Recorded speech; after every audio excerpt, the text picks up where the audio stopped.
On premium Galaxy phones, the selfie camera is a feature that hasn't seen much improvement.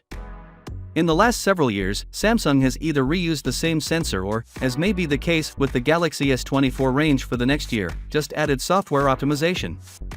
The front-facing camera resolution on the full Samsung Galaxy S24 Plus and Galaxy S24 Ultra won't be increased, claims Dutch source Galaxy Club. This suggests that the present 12MP camera from the Galaxy S23 review series will likely be kept.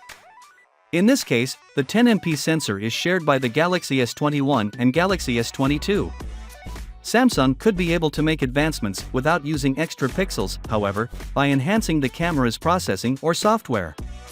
Additionally, it's feasible that Samsung would make greater use of AI or machine learning, which is not unexpected considering how much the tech industry behemoth company depends on technology to take pictures of the moon and stars.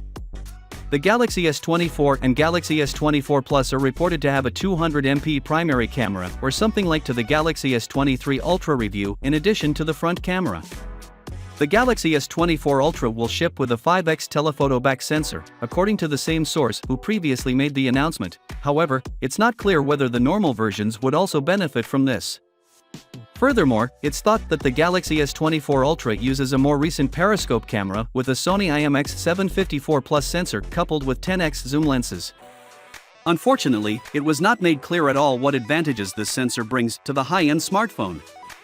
The Galaxy S23 range from Samsung has been available for a while. If there are no significant changes in the company's plan, the Galaxy S24 is anticipated to launch around February 2024. According to a tweet from Ice Universe, Samsung is working on some AI technology for the Galaxy S24 range that is unrelated to Bixby. It's very different from that. I'll explain. As you can see, Qualcomm has revealed that they are collaborating with Meta to make Big Language Model 2 available for on-device AI applications. It's generative AI from Meta that is comparable to Google's own Bard and ChatGPT. In order to power the Galaxy S24 devices, Qualcomm is introducing this technology to smartphones using the Snapdragon 8 Gen 3 processor. Finally, what are your thoughts about it? So with that being said, let me know your thought in the comment below, and if you are new here, please subscribe. Peace out.